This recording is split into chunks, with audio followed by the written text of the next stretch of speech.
trying to get this to work.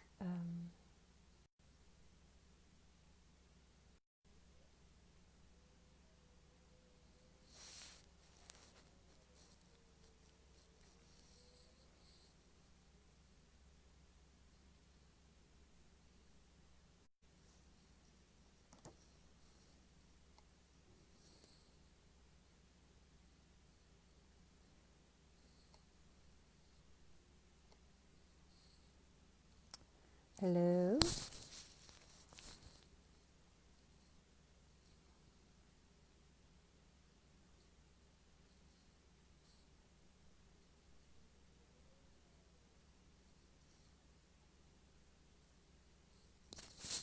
Hello.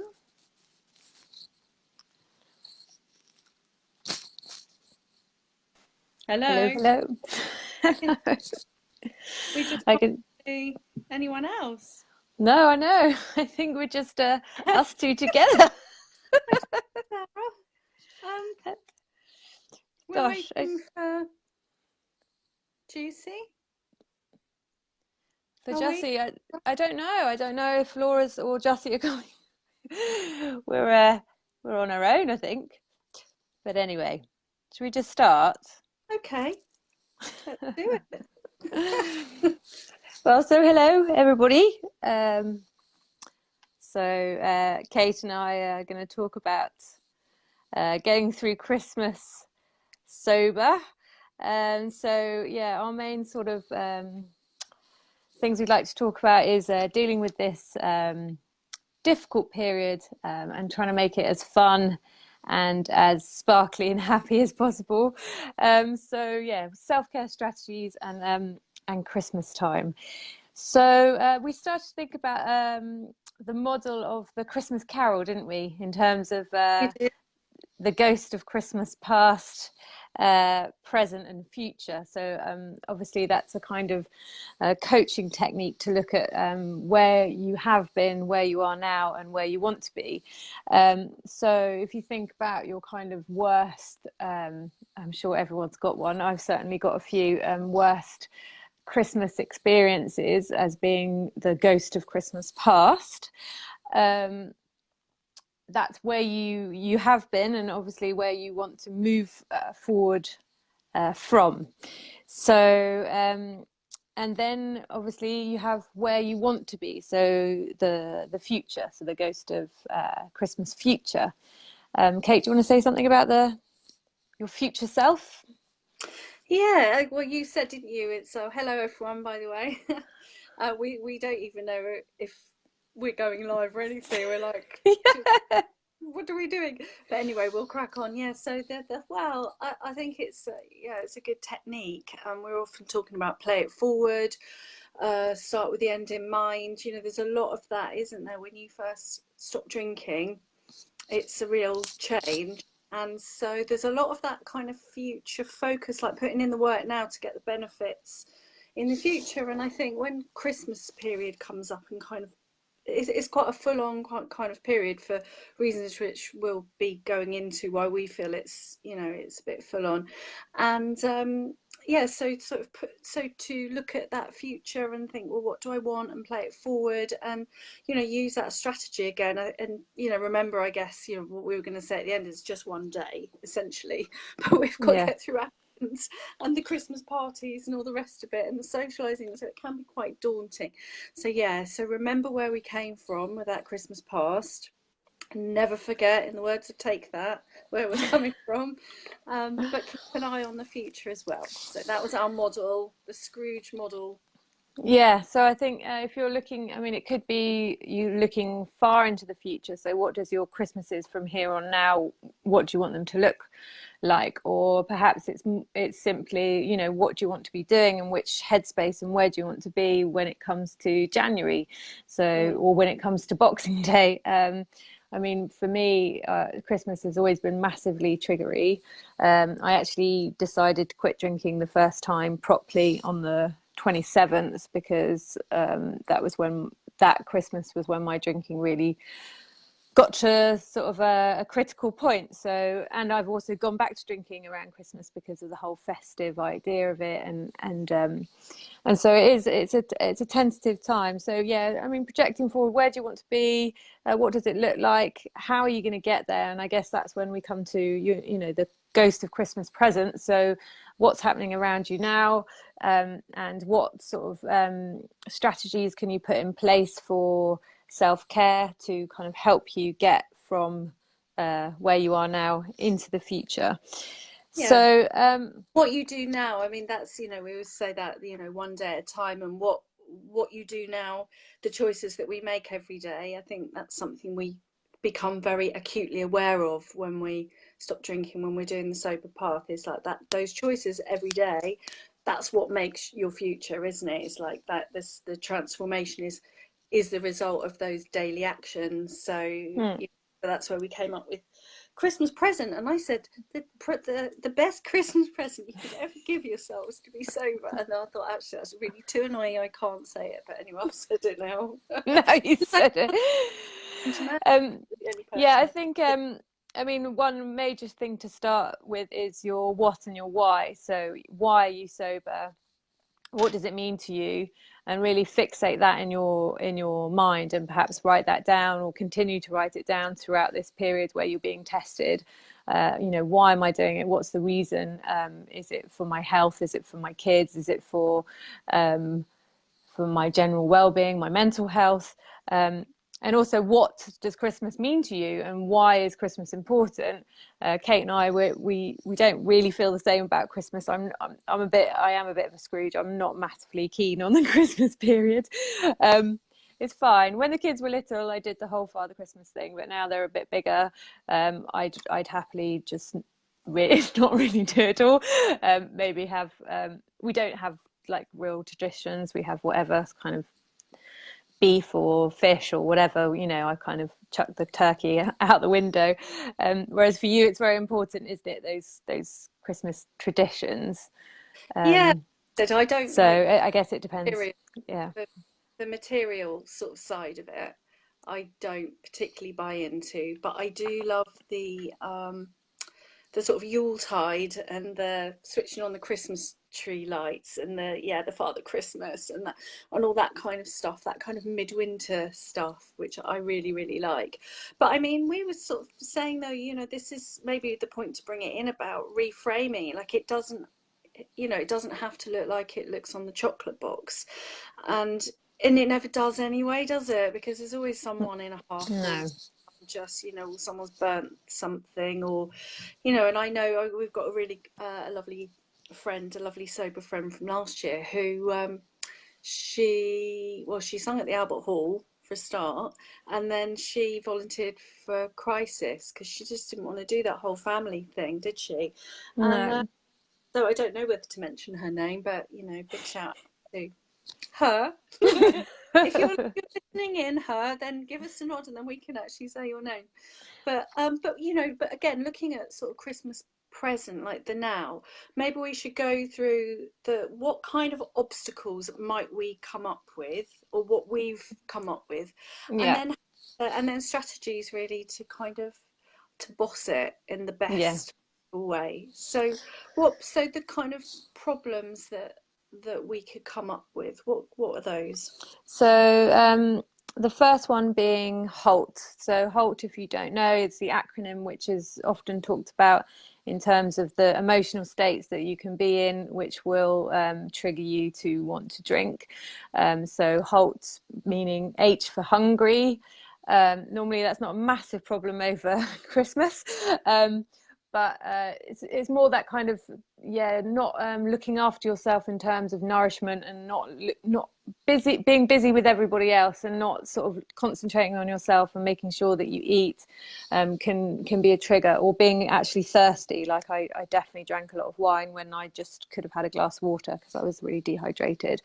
A for angry. So that can be a big one for around the Christmas period. Um, and I guess, what would you say as a strategy for that? I mean, it's not only anger, is it? It's more kind of that frustration, or being with family. Um, So yeah, overwhelm, isn't it? But I Yeah, think, because I feel, very peopled out. So it's the opposite of like the lonely, I guess, is for me. And I have to put a bit of gratitude in there as well, because obviously I have got my family, so I'm lucky. But even though I love them more than anyone else in the world, it literally makes me want to go running out into the street with a fork, like stabbing at air, when I've just kind of not got a bit of space, and yeah, that, and like expectations, and um, I don't know, the atmosphere can kind of get into a whirl, can't it? And everyone's stress and everyone's expectations can make it very, very stressy, especially if you're kind of quite empathic, which I think, it is a generalization, but a lot of the kind of people who've used alcohol to kind of self-medicate tend to be that sort of introvert empath thing. So it's like being in a freaking noisy room, and you are in a freaking noisy room. So yeah. it's, these kind of take five, go around the block, just Yeah, I mean, I really. think that I said this, I was on a family kind of holiday quite recently. It's like that being lonely in a crowded room, that's quite often Mm, how I feel when there's loads of people around and they're all busy. And especially, over Christmas, everyone's drinking and they've got this thing and, that thing of being lonely um, is quite strong. Um, and then tired, obviously, is the last. So hungry, angry, lonely, tired. Those are major kind of trigger points to think about and be careful of. Um, I think with tiredness and overwhelm, making sure you have breaks, going out for a walk, doing yoga, doing meditation, listening to podcasts, spending some time by yourself is really, really important. All these things we talk about is proactive self-care. So it's like planning beforehand before you get to that point. So what do you need, and really meeting those needs, I guess, to help you through. So make sure you have lots of lovely treats. Make sure you have lots of alcohol-free drinks in the house.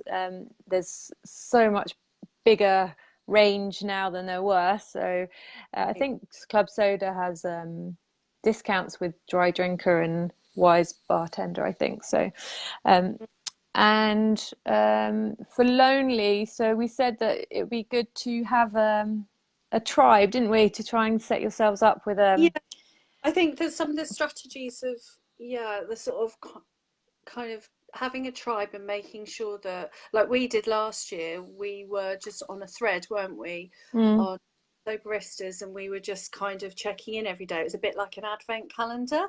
So we mm, took that idea. We said, well, actually, as part of your proactive self-care and this kind of feeding into treats, sort of, you could have that. You could buddy up with people and do a daily countdown. You could reward yourself every day and have a little like sober advent calendar. And really, yeah, just feel that connection from other people that get it, because I think that the pressure does ramp up, doesn't it, with all the advertising mm, and the socializing, and I mean, I'll digress a little bit here, because this is sort of one thing that I feel really strongly about, and like having pieced all that together in my head was a really big sort of power tool, sober power tool, was this kind of understanding how we're marketed at, in that kind of, you can't connect without, you can't experience joy without me message of alcohol, you mm. can't about me. So all of those, when we're like, we're struggling with the overwhelm, trying to get the turkey in and out, we're like, it's going to melt down. If I freak out, I'm going to ruin everyone's time. So let's just have a glass of wine and shut it all up, So you've got that kind of going on, and also the socializing, the big social sort of stuff is kicking off, and then this expectation that we're all supposed to be having such a freaking amazing time, and that's really ramped up and sold us in advertising and everywhere we look. So I think, it's almost like, I see it as almost like running a bit of the first time, like I was saying, I'm Mm. sick, this is my sixth year. It will be my sixth Christmas and sober. And yeah, so, but I remember right back at the beginning, it did feel like running the gauntlet, really. Mm. Like, a bit like a video game, sort of with your fatigues on, with your sparkly shoe fatigues, and you're like taking it down, like there's Yeah, lots of well, we were God. saying that, weren't we? I mean, it's like We thought about for your treat calendar, you know, perhaps you have an event that you're dreading. I mean, there's two things with events. It's like we say this to each other all the time in terms of boundaries. You don't have to go. Like, you know, we say to ourselves all the time, oh no, I can't not go. And it's like, really, really, if you really think about it, you know, who's holding a gun to your head? You can just say no and say, I'm sorry. And even if you tell a white lie and say, I'm a bit sick, or I don't feel like it, you can just not go. You can If have there's something, yeah. I mean, there's some things that be careful what you you know, wish you for. might want to go and you really do, and you don't want to miss out, but you're very anxious about. And then we were thinking you could use that kind of advent calendar to buy little things for your outfit, you know, like get your nails done, or if you're a man, get your nails done, or you know, buy a lipstick, get some nice underwear, buy some shoes, whatever, you know. So you're kind of building up, but you're protecting yourself, and that's your kind of armor. So when you get to that day, whether it's, you know, the works Christmas do, or family Christmas Day, then you go in there rocking and feeling like, right, I've put in the work and I'm not going to let myself down on this day. Yeah. So any of those things to really boost yourself and really like feel good about yourself is really important, I think. So yeah, as we said, in terms of if it's something that's really freaking you out, then why not flip it and do something different? You know, and also think about who's coming to who. Like, are you going to other people's houses, or are they coming to your house? Because it's completely different rules. You know, go with your drinks, have a time to leave. All those things can really help. Mm. So we talked about halt, also like FOMO and JOMO. So FOMO is one of those things that I used to feel all the time, and now Now we I'm feel much more. I'm much more in the JOMO category. So JOMO is what, Kate? the Explain joy of JOMO. out. It's the joy of missing out, and I sort of, well, a credit being sober for it, but also the hygge, you know, the Danish art of happiness that became like the biggest lifestyle trend a couple of years ago, and everyone sort of got their cozy socks on, and suddenly it was like, yes, okay, this is all working. You know, us in the northern European countries really can embrace that whole cozy thing. And I definitely feel like that, and I do feel that. I think that, you know, often we do, you know, I definitely used alcohol to shoehorn myself into, you know, social situations that I didn't want. And that brings me on to, actually, I was speaking to someone recently, and this light bulb went off with me, and I think with her, and it was that we were talking about the duration, just how long we could stand being in a social environment. And she was saying she got really triggered, like, and I was saying, well, when, you know, what time did you, and she was like, well, it's about an hour and a half. And I said, maybe that's enough. And she was like, maybe that's my window. I was like, maybe that's your window. Got me talking to other people. And the more people I talked to, they were like, actually, yeah, 2 hours really is long enough. So if that's your window, like, well, you can find out. You could actually do like a little experiment. If you kind of go have a sort of a thing to go to, a party to go to, like, I find it really useful to kind of flip it and be like a bit of a detective and kind of go, right, well, who's drinking what? So that I'm not thinking about me.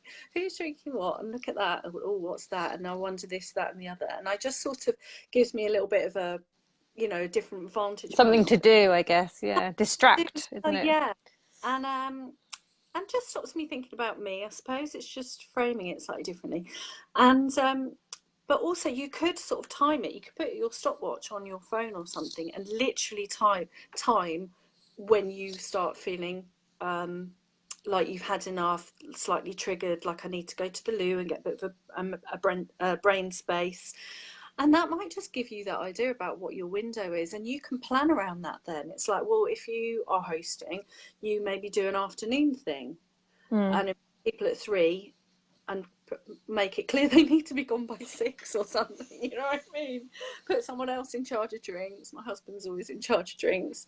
And, you know, just you can boundary it. I think we've got locked into thinking how socializing should look, and it really doesn't have to. I mean, and also I guess thanks to things like Club Soda, this is actually changing, but still out in office party world, and especially ramping up to Christmas party world, I think we still revert to that stereotype of what socializing and where we get our connection needs to look like. But yeah, so maybe just boundary it, have a bit of fun with it, play with it, and then know what your window is and get out of there. Yeah, something came up Right. actually from Belle, who does Tired of Thinking About Drinking, which is a brilliant resource, and she put together like a bingo sheet, which I love. It's like anything that you can play with, which is going to help you to kind of give yourself a bit of a mission, something you can pat your back, pats your back about.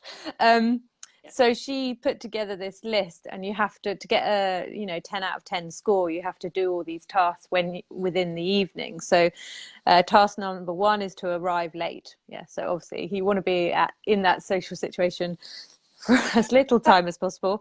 Number 2, take replacement drinks. Number 3, count the number of people not drinking.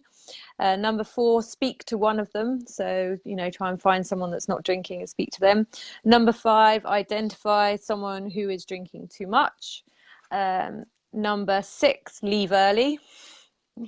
Number 7, email or text someone sober support before you go. Number 8, email or text someone again when you get home. Number 9, which is our favorite, plan a treat for when it's over. And number 10, dance around the kitchen saying, this shit is hard, but I, bad word, rock.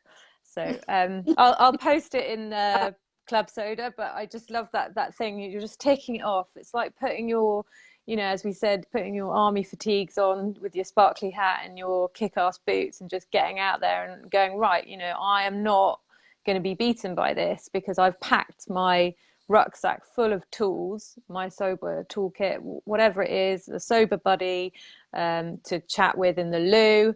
Like, you can always DM me on Instagram. Quite often people will say, hey Mandy, I've got this party, like can I just DM you sort of halfway through the evening? Sorry, DM, that sounds so ridiculous, doesn't it? Send me a private message, and I'll just be like, hey, how's it going, to get you through. Have your drinks, ready. So that's kind of your ammunition, isn't it, to look after yourself and get in and get out, basically. Yeah, that's right. It's like Black Ops, get in and get out. No, but I remember doing. I've got to give a shout out to Rebecca Weller, who does Sexy Sobriety, and she's just such a lovely lady. And she gave me the idea of a blog I put on Love Sober, actually, about Christmas socializing, and we could link that somehow, couldn't we? Or visit lovesober.com. And it's in the blog section, but it's always awkward before it's elegant. Because I just think sometimes you give yourself permission to go, yeah, this might feel a little bit weird, but I'm allowed to play with it, and I'm allowed to, it's that practice, and then you get to unconscious competence, or whatever it's called. Yeah. Right, We talked about as well, didn't we, like perhaps now, before December starts, like write yourself like loads, search for loads of mantras that speak to you, like little inspirational quotes, put them in a bowl, and every day you pick one out, and it's just that kind of like, we talk about one day at a time. So it's like giving yourself something every day which just kind of anchors you to your sobriety, and just gives you that little boost, whether it's a little treat or whether it's a mantra, or whether you're working towards something, doing a project, a creative project, I don't know. And I was just going to say about leading on from that always awkward and elegant quote. She said, have 3 drinks in mind as well. Don't just have one. So that if you go to the bar and they say, oh, you say, oh, can I have whatever it is? And they go, oh, no, I'm sorry, we haven't got one. We haven't got any. You're not stumped. So you've got 3 that just trot off the tongue. So anything to kind of make you feel not awkward at all. Yeah, I have quite a routine. Do you? I tend to have, because one of the difficulties when you don't drink is that sweet drinks, you can have one, but then it's like, and I don't know, I get quite bored quite quickly, which is, Mm. kind of ironic considering I only ever drank red wine. But now, like, I need to change, so I tend to start with a Virgin Mary tomato juice. Then I might have an alcohol-free beer, uh, and then I'll probably have like a sparkling water. Then I might have a like alcohol-free mojito, and then I'll probably finish just with water, sparkling water. That's my little routine. And then maybe a cup of tea if I'm still there. I haven't been able to leave yet and get my pajamas on. Yeah. So we talked about halt. Expectation can be quite difficult because there's expectations on your part of having this really, really lovely time, but there's also expectations that are put on you from other people, which can be very difficult. I find it quite hard because in group threads, on WhatsApp and stuff like that, I tend to, before a party's being planned, then everyone starts talking about, what booze they're going to have, or and what do you do about that? So again, I'm quite good at muting people or just saying I'm really sorry, but I'm really busy at the moment and I can't be in your group. And I think Yeah, that. I think it's that sort of boundaries again, isn't it? And I think that there's that thing about reaching out to people and feeling connected, so you've got support, and the rest of it. So if you've got that support in place, I think you're maybe more likely to feel like actually I can turn another that bit down, or I can come off that group if you're getting support from the appropriate place, aren't you, Mm. with your buddies or a group like Club Soda. Um, and the rest of them, and I think it's good to have that kind of smoke screen of like antibiotics or diarrhea, or like not like you wouldn't be at the party. That's certainly conversation stopper. Yeah, that's going to stop you talking about alcohol, isn't it? Let's talk about that instead. That just kind of, whatever you want to say, just you don't have to go into it with people, do you? It's like, Yeah, just don't engage. no, don't. um I'd say that as just well. I was thinking about that today, about how people in the public eye, there's some people that just, they never explain it. They Mm, don't. It's just like, no, I don't drink, that's it. Or no, I've given up. Or no, I'm not drinking tonight. yeah. Drive everywhere. I mean, driving's great because then you get to leave when you want. You don't have to rely upon anyone else. It's seen as a legitimate reason for not drinking, unless you live in France, where I do, and everyone Mm, drink drives. And also it's like a massive pat on the back at the end of the night, because you're just like, oh, I'm yeah. safe, I'm in my car, I'm gonna be home Mm. soon. So Yeah, and someone was saying before as well, having a treat when you got home. She always had a bit of cake when she got home, or just like clean sheets. This goes to playing it forward as well, and thinking about the future. And I just think that is one of the kind of biggest tools you can have, is that play it forward. Just thinking about how am I going to feel the next day. And I know it's almost like this is a bit like, it can feel a bit like boot camp, I think, this period. And just going back to those strategies that you really know, mm. and that are tried and tested, and that would definitely be one for me. And like, oh, and I was going to say, we were talking a bit, maybe we should talk a bit about the Christmas day as well, because I mean, for me, it doesn't get better than not having a hangover. You know what I mean? Because in the past, there's been so many Christmas mornings because we've peaked on Christmas Eve or something, Mm. and then my sleep's been ruined. And now then, in the latter years, I've been woken up at 4 o'clock by my children, and then I'm literally hanging all day. And thankfully, I'm really grateful because that hasn't happened for a few years. But I really do just, those still small moments with the kids when they wake up, and then then by Boxing Day, like, all the drama's over anyway, so it's Mm. actually only a short period of time, really. And I think often, in my experience, I would say it's like stage fright. It's like the first time you do everything, it's again awkward before elegance. And but it's that stage fright, and actually you I will eat my hat if you don't come back and just go, it was so much better. Oh my God, who knew? The best Mm. kept secret. It's just getting through the preamble, isn't it? Often. I mean, I don't know how you find it, but that's how it's been Yeah, for I me. mean, I guess, yeah, I mean, I, I guess I don't I don't generally like Yeah. big family group. It's just um I just find it really hard work, personalities and people and the kids and just like not just my family, but my husband's I just find lots of people quite hard work with, Yeah. especially when everyone wants different things. And I just, yeah, so I just, for me, it's just toning it down. And we were in England last Christmas, and I kind of planned all the presents that I wanted around things that were sober. So it was like big statements all the time. So I asked my brother, he got me a bottle of Seedlip. Like I asked my parents, and they got me some nice tea. Like I asked my husband for a nice teapot. So under the tree, everything was quite sort of visual sort of things that this is important and serious, and this is what I'm doing, and actually really exciting too. So I was just like, had lots of, I had new drinks for cocktails and stuff like that, mocktails. Um, so, but other than that, I generally just needed time out. So I just said I was really tired. I was quite lucky in a way that I'd had like a foot operation. So I was hobbling around on crutches. So I was actually in quite a lot of pain. So, it was quite a good thing to do. Yeah, luckily. um, but yeah, I just think we push on through, and we don't. We're so scared of saying, actually, I might go and have a nap, or I'm just going to go and have a lie down, or I'm going to go and read my book, or I'm going to take the dogs for a walk.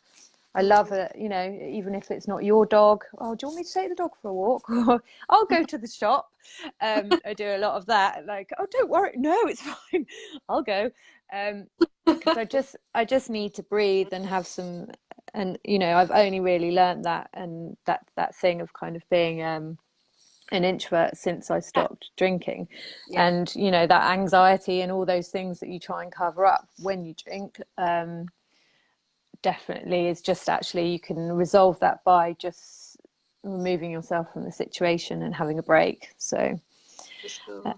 yeah. And go on. Well, I was just thinking about again the sort of the fact to see it in context, to see it in perspective.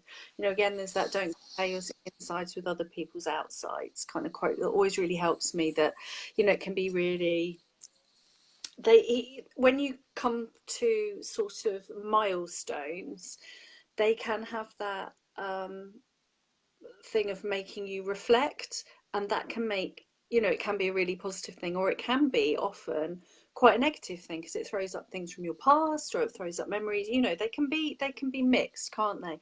So you've got Christmas is a milestone, so you might have had stuff happen that year that it throws up. It's Mm. certain this year it's the first since losing my sister-in-law, so there there's an element of anxiety around that for me. But so to not compare it, and that those expectations, and also that it is only a couple of days. And and I said to in fact, it was my sister-in-law told me this quote, and it really made me laugh. And it was that it's an old Chinese proverb that said, if you sit by a river long enough, the bodies, I don't know if I can say this in public, the bodies of your enemies will float past, right? But basically, what it's kind of saying is that sometimes it's good to do nothing, and Mm. then and then it'll be dry January, and then every bugger will be doing it, and it'll be fine. So to throw that rock a bit further on, cast your gaze a little bit further on. It could be doing an amazing sort of vision board for what you want next year and planning your trips or something, or it could just be like, okay, just let's cast this forward to dry January, or Yeah. just even a few days up, because everyone will be joining in. And I remember that first year that I did it, was just like, it was a freaking relief. It was like, we've got through it. But Yeah. yeah, so Embrace the not doing. That's what you said earlier, isn't it? So I was just saying, not, yeah, it's not doing so. Like I said to you earlier, it's not like someone's telling me I've got to around Brighton Pier in my underwear in the freezing cold. Like that would make me scared. It's not like I've got to do something. It's just I've got to not do something. Sorry, Yeah, not drink. just not drink. Yeah. So just drink, and the rest is going to be fine. It's Mm. just managing those feelings, like we were saying, like getting out of the situation, or that gratitude thing again. Oh, we've come back to that a few times lately, haven't we? Of just, it is a powerful sort of sober tool, really, when you're feeling a bit. Yeah, I think what I've found, which is something I've learned over the last year or so, is that I tend to make my world really, really big. Like I love connections. I love talking to people. I love kind of, discussing things and seeing people and going out. No, no, no, I'm social, etc. Um, and then when things are difficult, what tends to happen if you're continuing to do that, that's when you get overwhelmed. And Mm, and the thing for me now is that kind of making everything as small as possible. So not that many people around, just focusing on my immediate family, and something we've talked about recently in terms of awe, which I loved, and it's kid stuff. It's stuff when you're a kid. Um, mm, take I don't know, like do little manual things, or go out and see the frost on the mm. leaves, or yesterday, no, it was today, we went out in a forest and we were looking at all these mad mushrooms with the kids, and we're taking photos of the undersides of them, and I didn't do any of that stuff before. Mm, Just try and make your world as small as possible, really. mm. So you're not stretching yourself open to potential vulnerability, I guess. Kind of get into that. We talk about In going, well, I detail, do anyway. Yeah. um, the woman Rolling can. up like a hedgehog, or Oh, or if it's really bad, we talk about emergency self-care, which is when I go in my woman cave, which is literally just like, you know, mm, I can't. I need to sort of just keep it as small and simple as possible. And yeah. you can do that, and if it's just too much, just say, look, I'm really sorry, but I can't come. Yeah, Yeah. and I think if you're hosting as well, that asking for help and just delegating and just Mm. letting other people do stuff and bring stuff. And oh, I know what I was going to say. I love this. This is a sober friend of mine who, she was like a really big entertainer. And when she got sober, she said she realized that she provided the entertainment, but she was not the entertainment. Mm. I love that, because how many of us felt like, oh my God, everybody's good time rest is my responsibility. I've got to make sure everyone's having a really great time. And it's Mm. like, well, it just Be is the just like, be the well, joker. yeah, no, and that whole thing about just get out of the way sometimes, isn't it? It's like, Mm. get out of the way. The world's not going to stop turning. Everyone's going to be fed. But I think, yeah, if you're hosting, just to kind of lower the expectations. I like the idea of having just a good enough Christmas as Mm. well. And I love what you say about the awe, and I do. I've got a real. Christmas is magical to me still, and more so since I've stopped drinking. And I love the fairy lights and the imagining Father Christmas on the roof, and I got my Kate Bush playing. December will be magic again. And it's just like I'm such a sucker for that. And you don't have to spend a lot of money, do you? And if you hate No. it, go away. If you hate it, just bugger off somewhere else. Yeah. Yeah, Yeah. do it. And Do it your I own mean, I way. think, yeah, I think that's it. And I kind of got a bit sort of like, oh, because I was getting into my own world of, oh, I need to like hide myself away. But, if you love it and you embrace it and you want to go out and party and you want to put on a sparkly dress and you can, like, there's nothing stopping you. Just because I'm a bit bar humbug doesn't mean that you have to be. Like, I've just realised that I'm just done really in kind of those sort of social situations. Very rarely do I fancy kind of going out late at night. I sleep really badly. I'm really up for brunch and eating lots of cake and drinking nice coffee, but Yeah. evenings, it's kind of not really my thing anymore.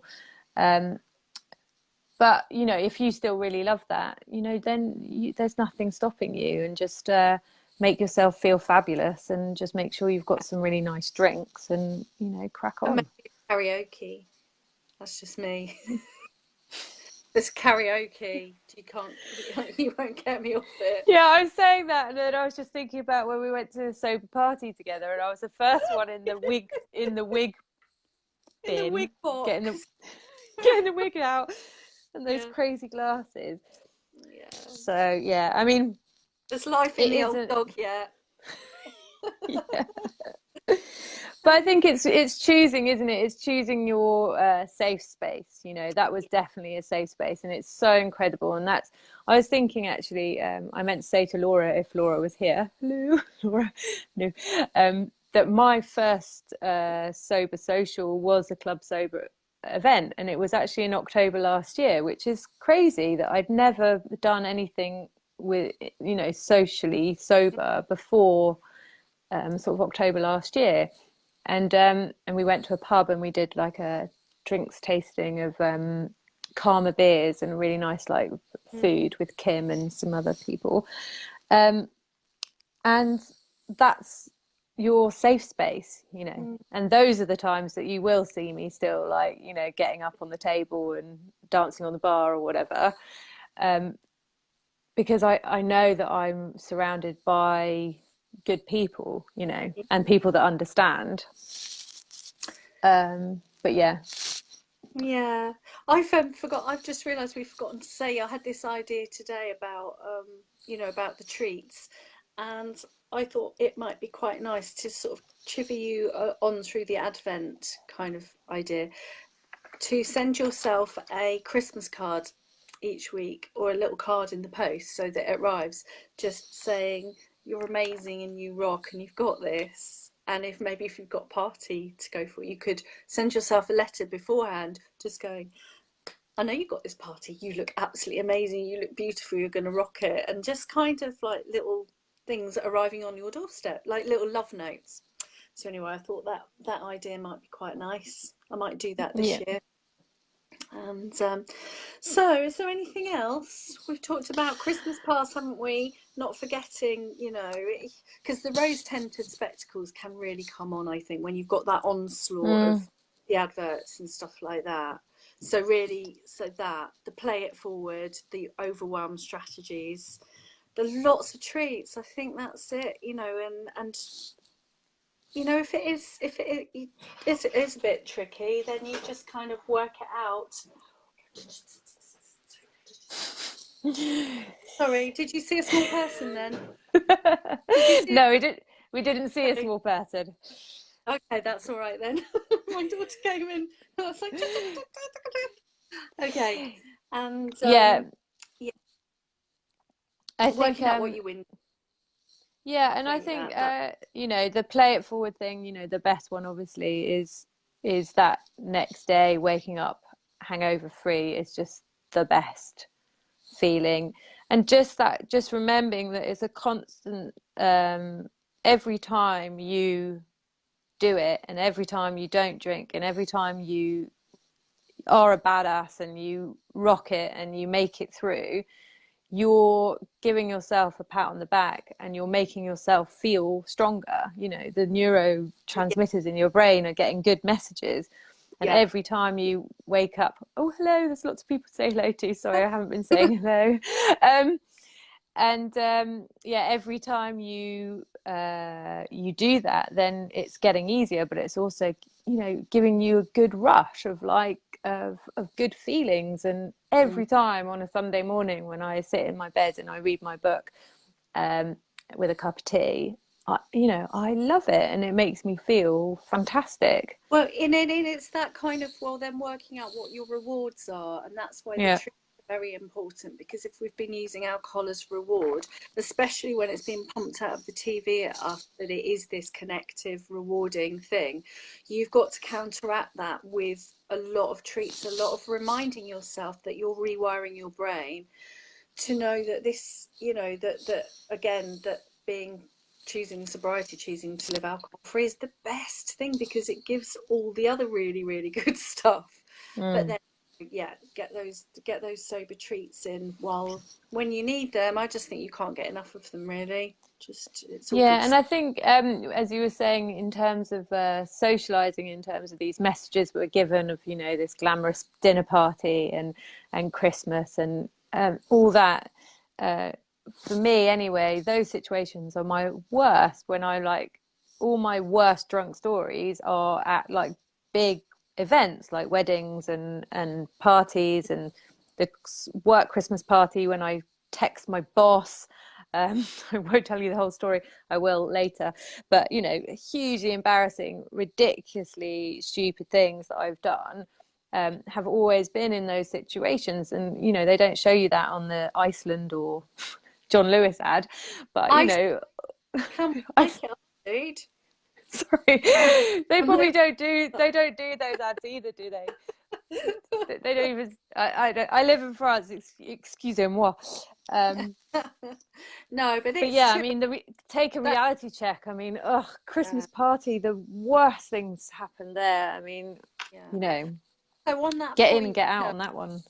but on that point, a nod to kind of Facebook. It's like places like Club Soda are safe spaces, aren't they, for us? But Mm, the FOMO, like, don't like maybe it's time for a bit of a Facebook fast, yeah. so that you don't get the FOMO if you know that that's one of your things. Again, sort of like it's boundaries, isn't it? And cocooning and making sure that you're just making some good choices around what might be a thing. Um, we probably Yeah, yeah. yeah, just to what I just thought about this, but what I would do is I would mind map it. So I would put Christmas in the middle and I'd do a spider diagram. And so look at, what you've got planned, where you're going, who you're seeing, potential triggers or difficult points, and then spidergram around it, what you can do to keep you safe in those situations. I think that's probably the most useful thing. Yeah. So I'm going here with these people. That person might piss me off. He always makes me feel really anxious. What am I going to wear? How am I going to feel? What am I going to drink? And when can I get out?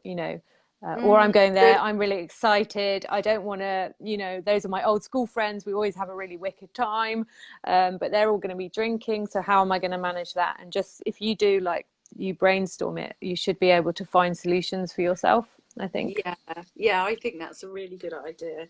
Yeah, and I think there's a difference just between kind of looking too far in the future and freaking yourself out, Mm, because again, it's 6 weeks away, but just doing a little planning around the things that you think might come up. And I think there's mm. that distinction as well, because some people are just better not thinking about it. That's the thing, I suppose. But I think for me, definitely doing a little bit of planning. I was just really quickly blindsided the first year by Christmas tree day. I found Christmas Day absolutely fine, but the day that I put my Christmas tree up, I always used to drink Baileys, and I just suddenly was like, I was really angry, and I was like, Mm, and then I had an argument because I was angry, and then I was crying because I'd ruined Christmas tree day. mm, And my husband was really great, and I just like broke down and was like, "Oh, I don't know, I can't do this." And he was just like, "You're doing really well, love. Just fine." mm. So there's So there we go. that's It's why I like, think you get blindsided, because also, yeah, and the but next day it's fine and it's past. So again, you might get yeah. dips and but But then again, I'm sure you could probably find now like a really nice recipe for making a mocktail Baileys. So yeah, it's I like if don't. it's that important to you, Yeah, you know, yeah, exactly. then you can find a solution. It's just looking for what that solution is. So Yeah. yeah. Alrighty, All we've right. probably. I've no idea what the time is, so yeah. Oh, hello, Helen. That's a lovely message. We've never done one of these before, so I've just seen the odd message pop up, and I so. know. So I'll just say hello to Claire and hello to Lucy and Emma Oh, and Alison I and can't. Sarah. So Have yeah, you I've seen? got them You on got. my side. Oh, nice. Yeah. Oh yeah, Yeah. because you started the call, didn't you? That's why you've got. Yes, we're sorry about all that confusion at the beginning, but there we go.